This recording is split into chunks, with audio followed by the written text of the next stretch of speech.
Hey guys, it's Crazy Crime Chick coming to you with another video. In this video, I wanted to take a closer look at why Dawn actually took that red Subaru to work that day, the day that Summer disappeared.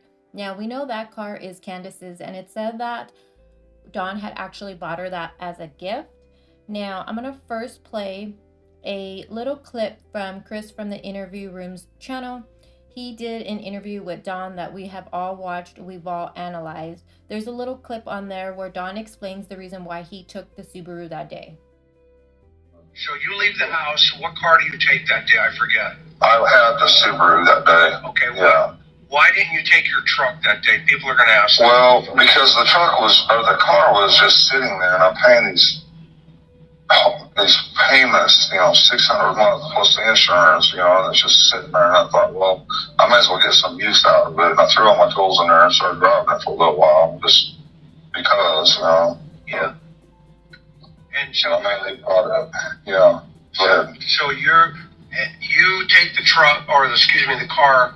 How far away is your job? What are you doing? It is 45 minutes away in Jonesboro. So she said something about taking them up to the lake or whatever. I thought, well, hell, I might as well just work late because there's no point in me going home. They're out doing their thing, and I might as well just stay late and do what I can. And then, my boss come by and made fun of me. She stopped my car. She said, I was using that brand new car for drywall. Give me a hard time about that.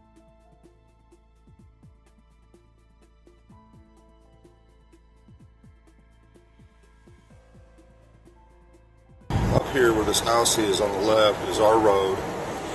I passed it straight. This is all our property here to the left. All this, our house is up there on top. So all this is our property.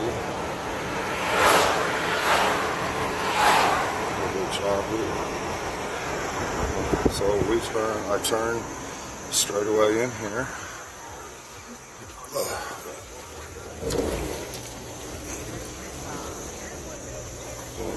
Straight. And our house is up there. I drove the Subaru straight down here.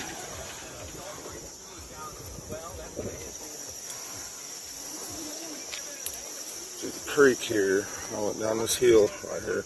I seen my boys straight away over there. All three of them were together.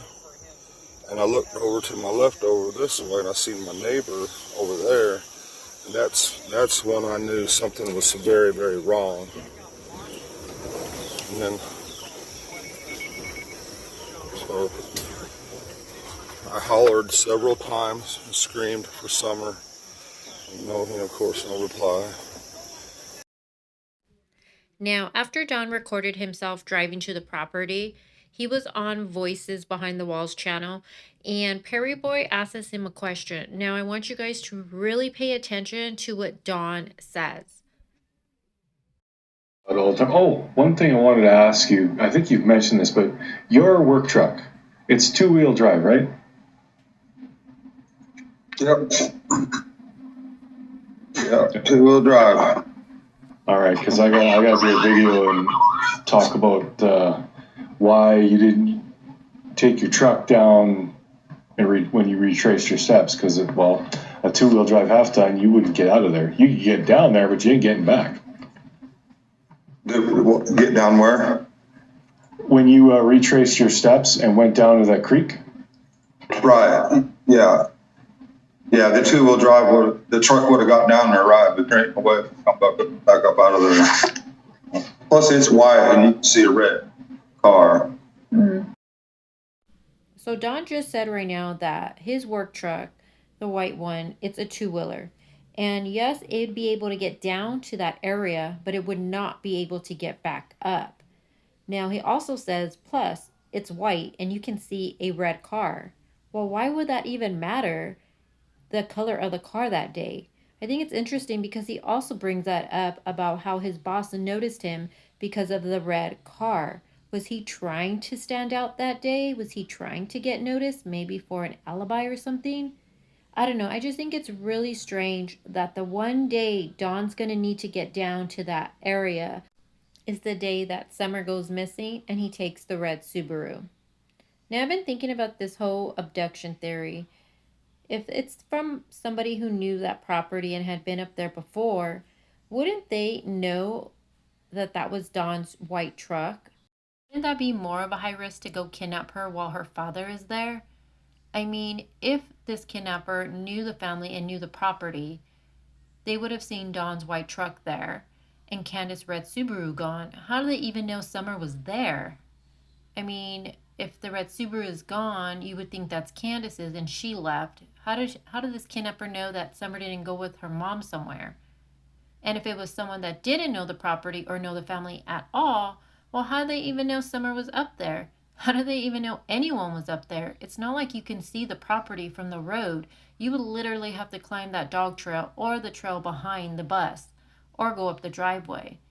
But they did have that chain on the driveway before Summer went missing, because Candace says that on the interview she did with Chris. The more I think about this abduction theory, the more questions I end up having. I mean, if it was a random stranger, where do they park their vehicle? In the middle of the road, on the side of the road? Where? I mean, and risk the car being seen? Not only that, how long do they have to wait for the perfect opportunity to get Summer? And how would they even know that? Like I said, I mean, if Candace was at the hospital at 8, she would have had to leave there around 7:30. That's like a 25-minute drive. And then if she's home by what, 4, 3:30, this stranger just knew they were going to be there at that time? I don't know. I just feel like there's so many questions when it comes to this abduction theory. And I'll be honest with you guys, the only way this abduction theory kind of makes sense to me is if Dawn knew, or even Candace, if they knew what was going to happen to Summer that day, like a planned abduction. But again, that's just my personal opinion with everything I've been looking into with this case, so please do not take that as gold. But let me know what you guys think in the comments below. And as always, I'll talk to you guys soon. Bye. And then she got a picture of her, but by that time her arm was down. But her arm was up most of the time like this. Right. And we were like 2 minutes from the house when she took her arm down. Okay. And then when we got to the house, we unlocked the gate, went up, and I woke her up. She got up, I unbuckled her, she got out of the car. We went and grabbed the boys from the house to come help us with the groceries. Yep. Because I always have them come help me. She's home.